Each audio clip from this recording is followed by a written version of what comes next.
desa, hiduplah kakak beradik yang bernama Irma dan Armi.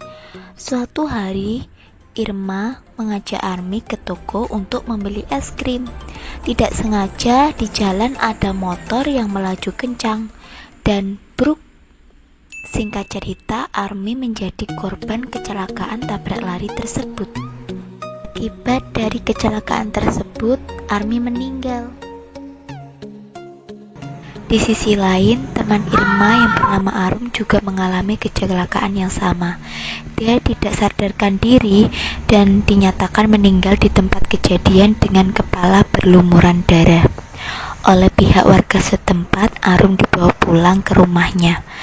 Dan setibanya di rumah, ibunya menangis karena anaknya meninggal secara tragis. Jangan tinggalin ibu, nak. Arum.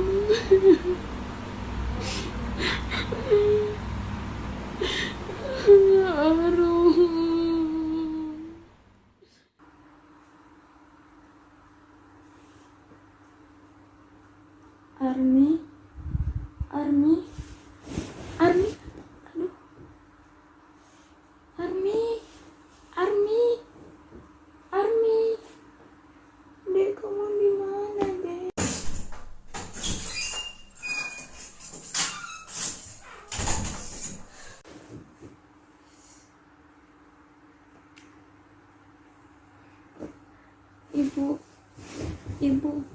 Ibu kenapa nangis?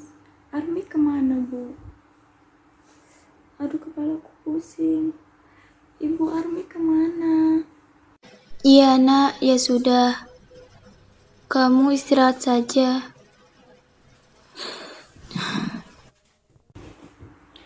Bi, ibu kenapa nangis, Bi? Armi kemana, Bi? Adikku kemana? Armi kemana, Bi? Ada apa sama Armi, Bi? Armi baik-baik aja kan, Bi? Bibi jawab, ibu kenapa nangis, Bi? Ibu kenapa nangis? Yang tabah ya nak ya, ya ini ya. Sekarang Armi udah nggak ada nak. Sekarang Armi udah ketemu sama ayah, ya. Armi yang tenang ya nak ya. Bi, kenapa, Bi? Armi nggak mungkin meninggal. Dia adikku satu-satunya, Bi. Armi nggak mungkin meninggal. Tadi Armi masih baik-baik aja, Bi. Aduh, jangan tinggalin kakak deh. Sinta juga nggak ada, Irma. Kamu yang tabah ya nak ya. Kemarin Sinta udah meninggal. Di suatu pagi, Jamila mendatangi kamar Irma dan mengetuk pintunya. Assalamualaikum. Hei Irma, apa kabar?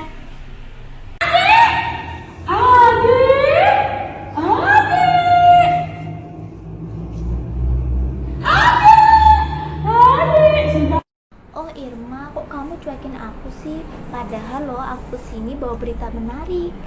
Taman di sekolah kita yang dulunya jelek banget itu sekarang udah bagus banget. Pokoknya kita harus ke sana, tapi sebelum itu kamu harus sembuh dulu.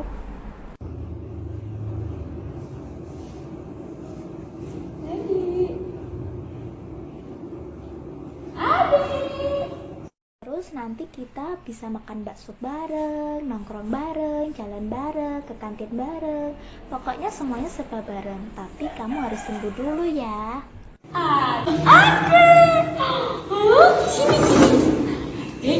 Dia nanti di sini sama kakak. Ya.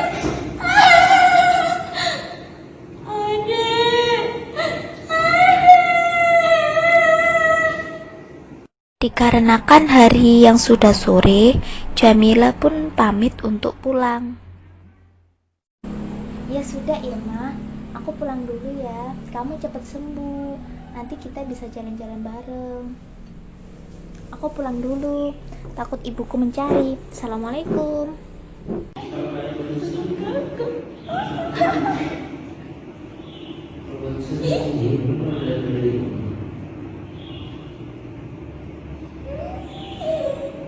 Dan akhirnya Jamila pun pulang dengan harapan semoga Irma cepat sembuh dari sakitnya. Meninggalnya Armi membuat sang kakak, yaitu Irma, berhalusinasi berat. Dia merasa bahwa adik kesayangannya masih hidup dan berada di dekatnya. Bahkan, dia menyangka orang yang lewat pun adalah adiknya, yaitu Army.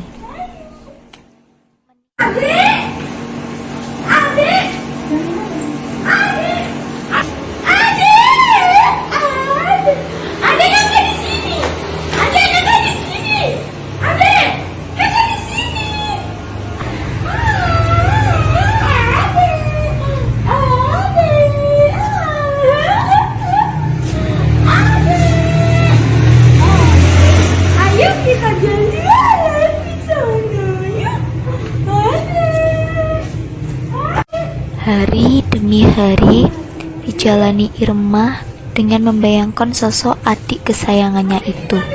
Hingga pada suatu hari, bibinya mengajak periksa ke dokter.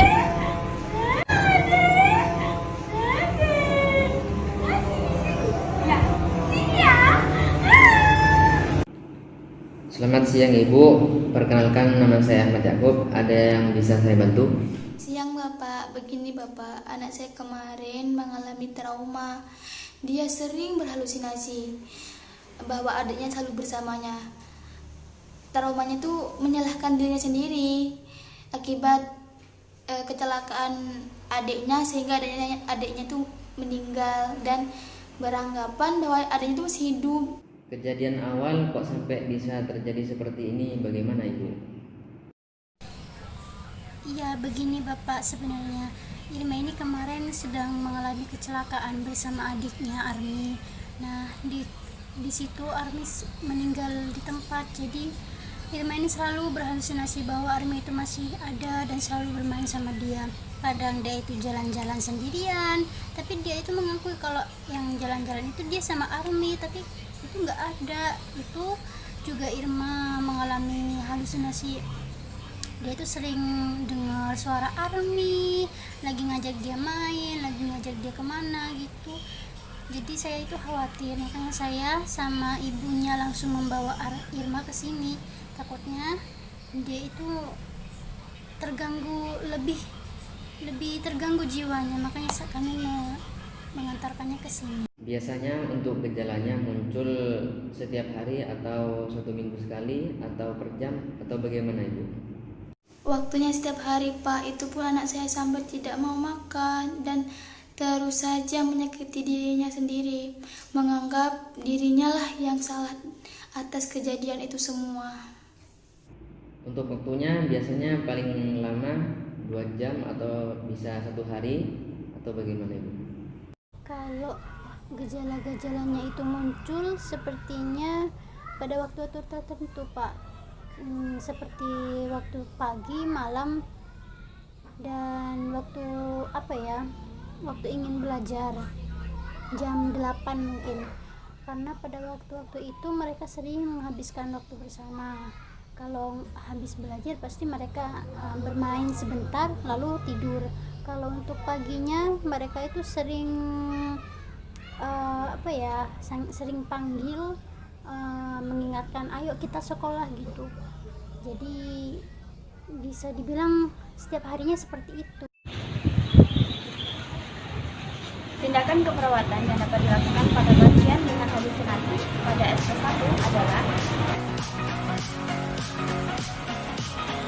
yang pertama, bantu pasien mengenali halusinasinya, mulai dari isi, jenis, frekuensi, situasi, respon, dan upaya pasien mengontrol halusinasinya.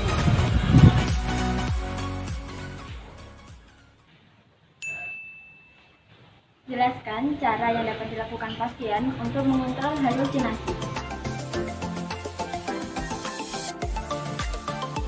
Yang ketiga, ajarkan kepada pasien cara menghargai halusinasi atau bersahabat pada halusinasi tanpa harus mengganggu kegiatan yang sedang dilakukan.